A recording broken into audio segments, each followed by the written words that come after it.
Hi everyone, it's Kris here again with another Flight School Friday. Today I wanted to just take a bit of time to look at the actual positioning ships can take and how you should approach actually flying against people, and just introduce you all to a useful tool that is available online that I'm sure most people know about already, but if you're new to a game you may have never seen this. I think it's pretty interesting, and I say it's a really good tool. So if you Google echolocation, you can see on the screen up here in the bar. That's the web address, so you can find it there. But basically, this will just show you all the available moves for all of the ships in the game and whereabouts they can finish up. So I've just thrown up an X-Wing just to do a quick demonstration. So 1 forwards, that's where he goes. 3 hard, and then you can put a grid pattern on it and see how many base lengths you're actually moving. So as we discussed in one of the earlier flight schools, doing the different turns doesn't always actually move you fully forwards. Doing the banks goes further than you'd expect, that kind of thing. So it's a good tool just to have a play with. I don't want to go too deep on the X-Wing just yet because we've got a lot more fun things to get into. But I also like putting on the firing arc, so then you can see where the firing arcs are going to land depending on what moves you do. I must have the Z95 actually, not the X-Wing. Yep. But it's irrelevant, I just lied to you all at the start of the video, that's all.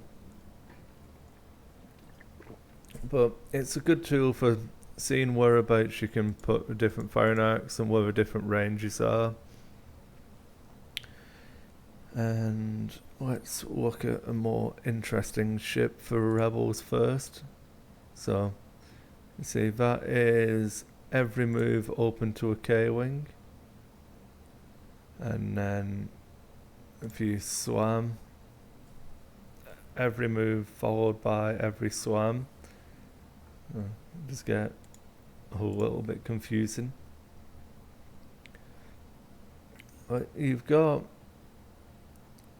typical moves that people dial in, so we'll stick with the K-Wing for now.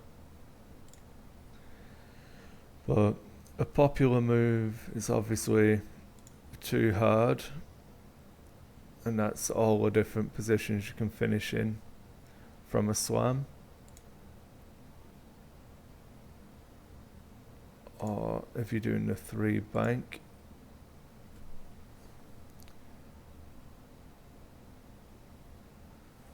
so as you can see, you can cover a good amount of ground slamming the K-Wing. You've got a really strong repositioning, you can do a 180 turn, all that kind of stuff. It's good fun. I think it's actually good to look at.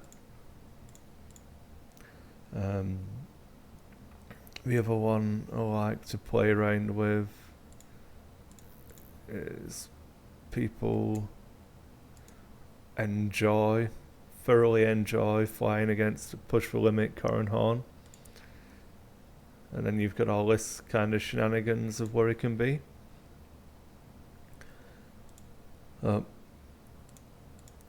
Rebels are the easier ones to look at, so we're going to get on to the reason I wanted to show you all. So the main 2 I wanted to talk about, well, there's going to be 3 because I want to show you all Echo, which was the original reason the tool was obviously invented. So this is Echo's possible positionings, not including barrel rolls. So yeah, if you don't block some of those decloaks, there's a fair amount of table she can take up. But we'll look at Fel first, because he's one of the trickier guys to pin down for a lot of players.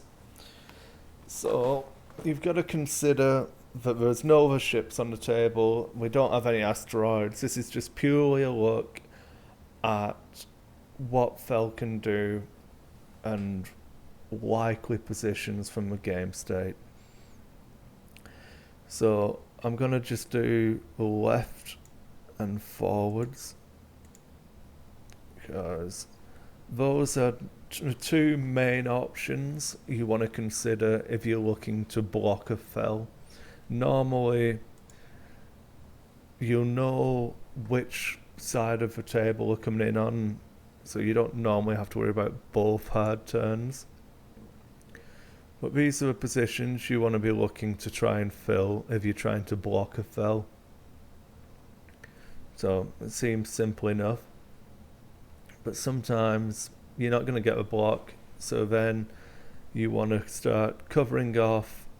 If you put your firing arcs in the correct place, you can force Fel to disengage rather than risk dropping into those firing arcs. And the way you do that is by looking at where they can finish up. So as you can see, from this position, it can still take up a hell of a lot of the table, but if he's going to do this, he's sacrificing the evade action. So most of the time, if you can cover all of this space here with a firing arc, Fel's going to do the barrel roll this way and disengage and get out of your arc or out of the range 3 because it's safer. So then you've sacrificed one firing arc to take out a 35-point ship from taking part in the game. If you can capitalize on that and push damage through on other things, brilliant. The other moves are obviously more aggressive coming in there, but then you also need to consider that sometimes he's just going to want to come in and token up, so there's a lot less options for where he can be, and this is where you get the Fel. If it's going to drop at range 3, it's probably going to do this and just hammer those, double focus and the evade token, so that's fine. But it's just about considering the likely options, and if you control a Fel player, they're not going to want to take needless shots with him. He's good, he's got all of the dice, he's normally got Palpatine backing him as well, but as soon as he takes one hit, that snowballs. So there's no reason to not put the firing arcs there to cover. You don't have to take the shots at Fel. You can normally line up a shot at something else as well, give yourself options, but you just want to try and control the movement of a Fel player.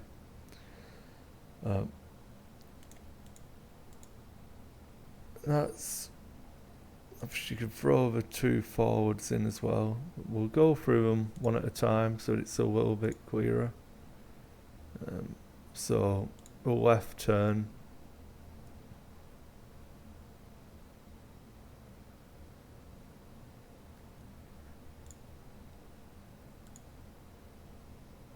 so I'm just going to leave the range 2.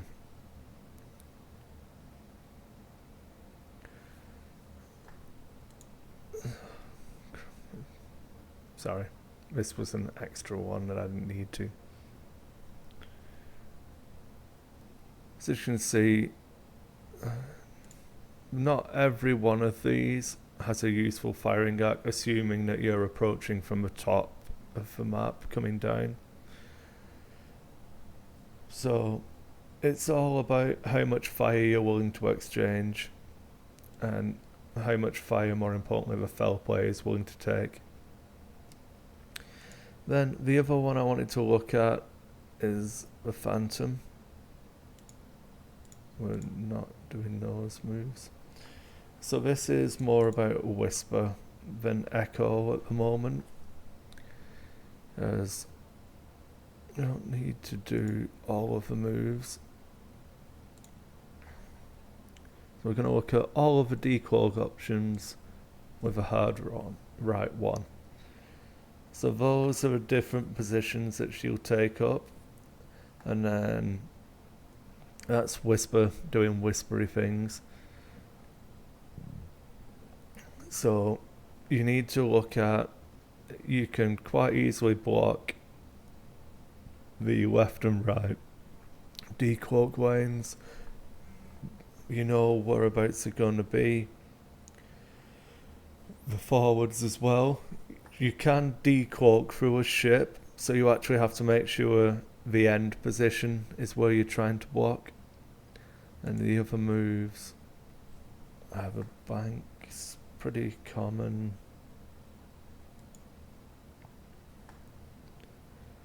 You can just get online, throw this tool on, and you can start having a look. But it really helps you get a grasp of whereabouts Whisper can actually relocate to, the angles of attack she can take. So you've got to assume for this example, obviously, that she's coming up the her left hand, your right hand flank, and she can pull range and come back in. She can try and overshoot you, or she can try and turn decloak into engagement and get a range one shot. And that's the type of things you need to watch for. This one here, the decloaking right into the engagement, is the more aggressive play. So that's where you're looking at if they've built sensor jammers, advanced cloaking device, which they're going to have advanced cloaking device, and an agent callus or a gunner, something like that. A gunner fire control, the old buzz or whisper. These are the aggressive moves. If they're looking to play it cagey, they might go this way. So you can control your moves because you're going to see this before you've actually moved your ship. If you don't have repositioning, obviously, you're fixed on where your dial is. But you can make an educated guess on worst case scenarios. If I come into any of these squares here, it's probably going to be bad, because all of those are going to line up shots. So if you've got a whisper in this position, you don't want to occupy the space here after you've moved. Come out, and if you can get into this area with your firing arc pointing this way, that's a relatively good area because you're covering two of the decloak positions, and there's only this one which will get out, but then she won't have a shot back at you. And if you can make the whisper player do that dance of, do I sacrifice my shot, which means I'm going to have to manually decloak, you've then got them using a 42 point ship that isn't actually attacking and contributing. The more times you can make them do that, the better. Another one to look at that can be annoying is the Han engine. So take those ones off. So the old annoying Han.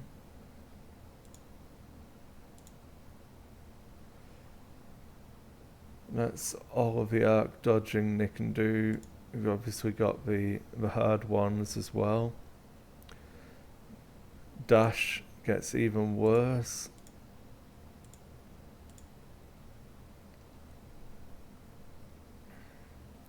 So this is my thoughts on the Kanan dash. Every turn, that's where he can finish up. Kanan dash engine push the limits. This is why people fly. It can go absolutely anywhere.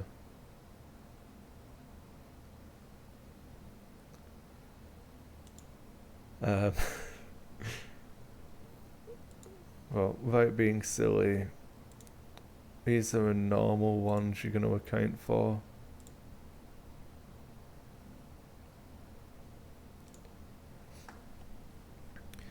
So the hard one can bring him back past where he was.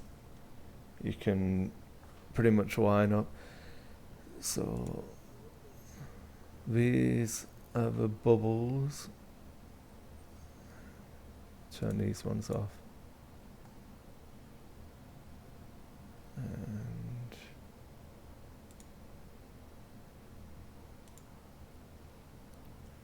so that's his range 1 bubble that he doesn't want you to go in.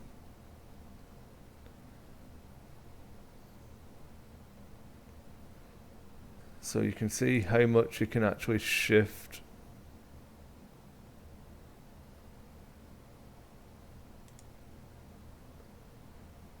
There you go. That's hopefully not massively bad to look at. So you can see that his range 1 basically can be from here, here. So you really have to land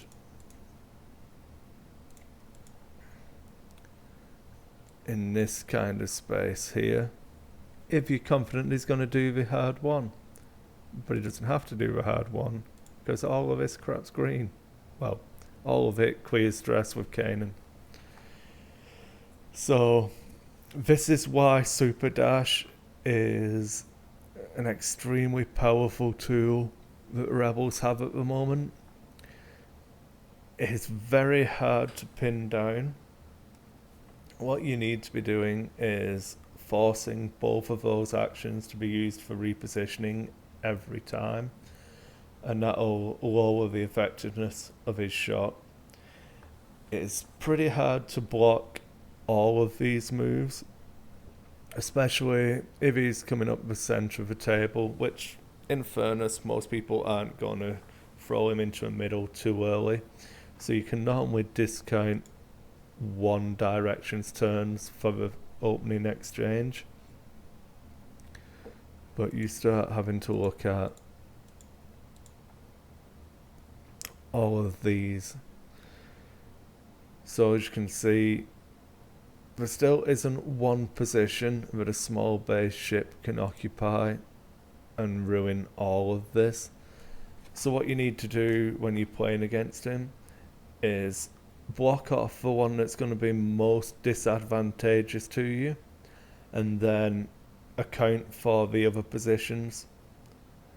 And by that I mean you can throw one ship in to block the majority of these. So if you can land in this square here,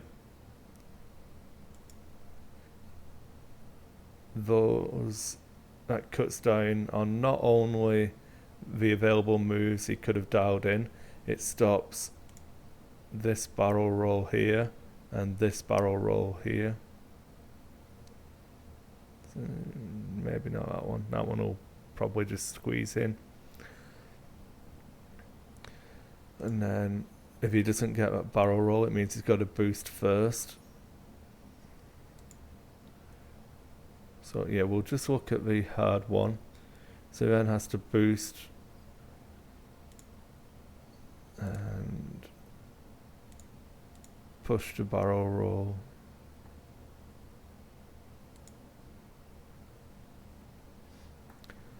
So he's going to be occupying